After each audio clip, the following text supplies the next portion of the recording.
وہ ادارے جو وفاق کی نمائندگی کرتے ہیں GIT میں، انہوں نے ایک رپورٹ تیار کی، اس کے اوپر 4 افراد نے وفاق کی نمائندگی کرتے تھے، انہوں نے دستخط کر دیے، لیکن وہ پولیس افسران جو سندھ حکومت کے ماتحت تھے، انہوں نے اس GIT رپورٹ پر دستخط نہیں کیے۔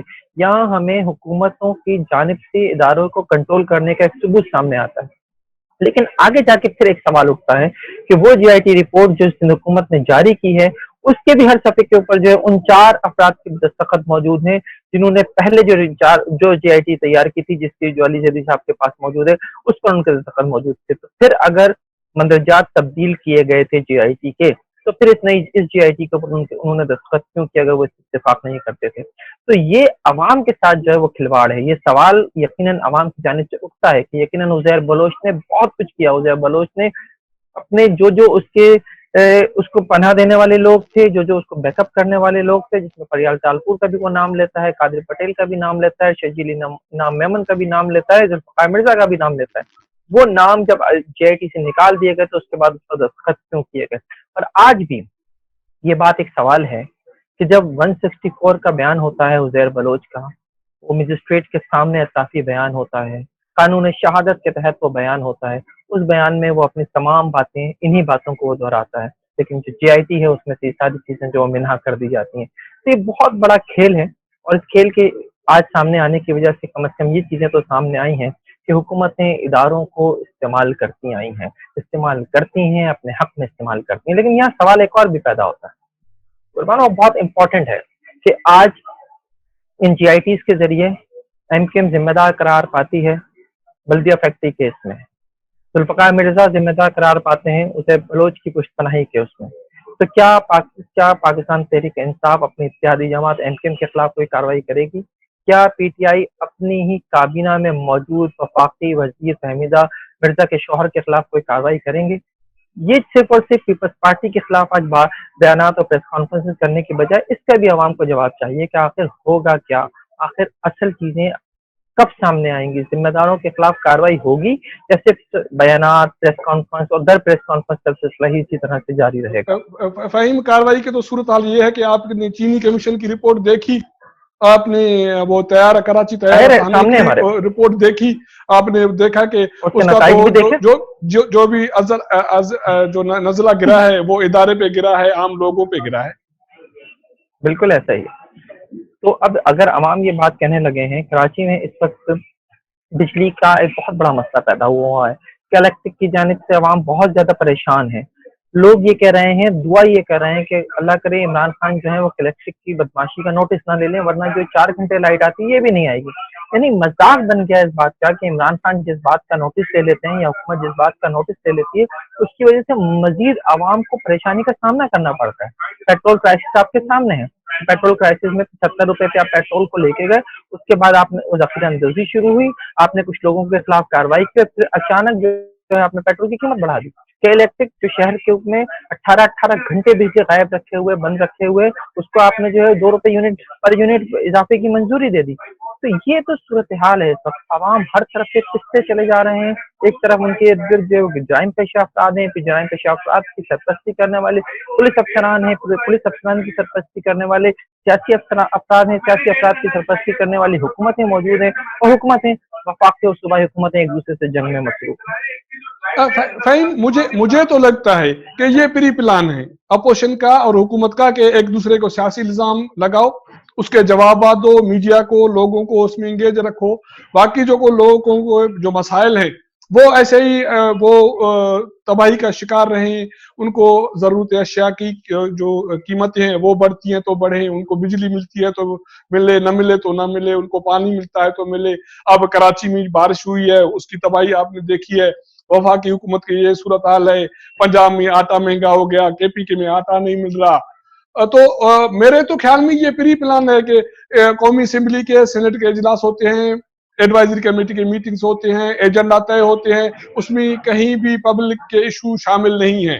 اور تو اور ہمارے اداروں کی صورتحال یہ ہے کہ ایک بڑے ادارے، ایک آدمی ایک ادارے کا سربراہ بنتا ہے، وہ کرمنل بھی ہے نثار مورائی جیسا، اور اس کا پتہ آپ کو اس وقت چلتا ہے جب کوئی آپ اس ایک سانحے پہ اس کی تحقیقات کرتے ہیں۔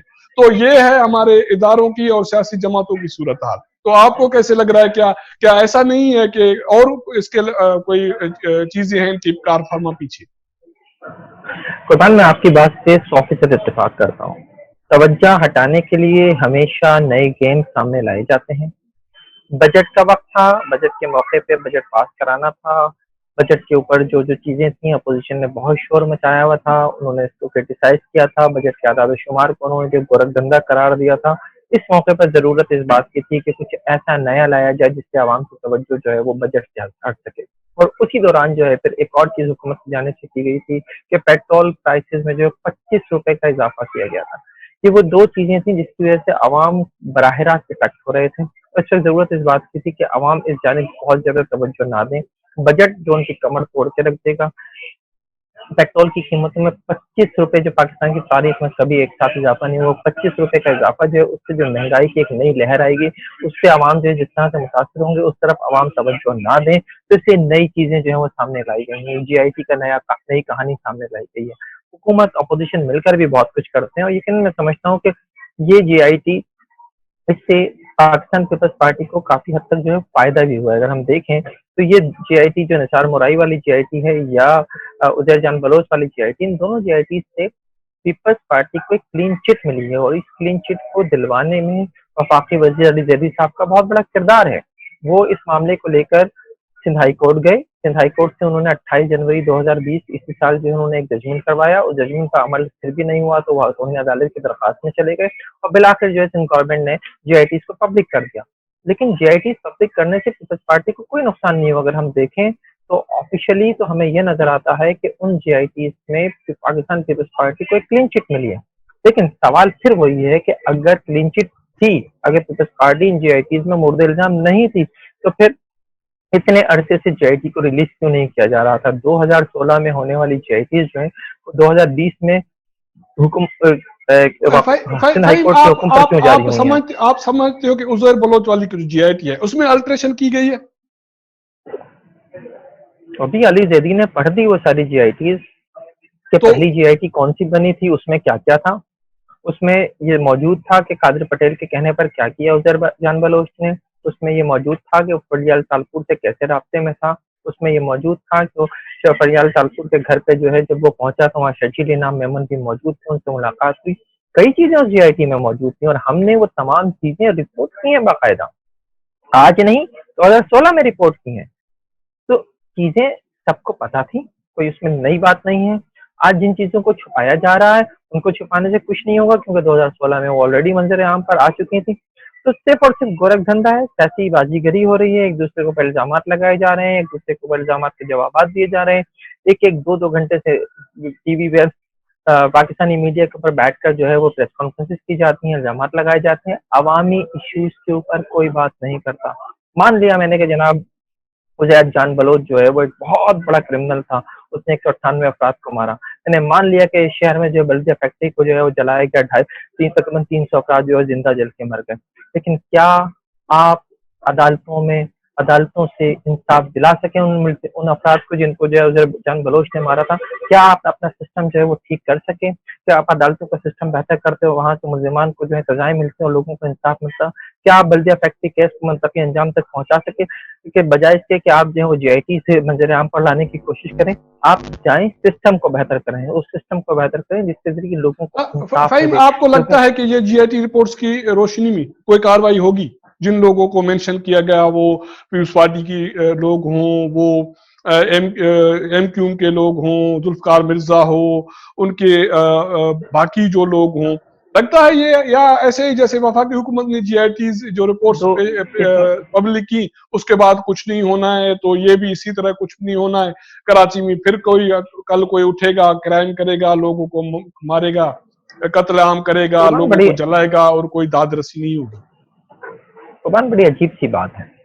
جی آئی ٹی ہم پچھلے 10-15 سالوں سے مسلسل سن رہے ہیں. جی آئی ٹیز قائم ہو گئی، جی آئی ٹیز کی رپورٹ سامنے آ گئی، جی آئی ٹیز کی رپورٹس میں یہ ہے. لیکن افسوس کی بات یہ ہے کہ ان جی آئی ٹیز کے پیچھے جو پوری قوم کو لگا کے رکھا جاتا ہے، یہ جی آئی ٹیز عدالت میں جو ہے وہ قابل قبول نہیں ہوتی، وہاں انہیں بطور شہادت نہیں لیا جاتا. تو یہ جی آئی ٹیز کس کام کی ہیں؟ جب آپ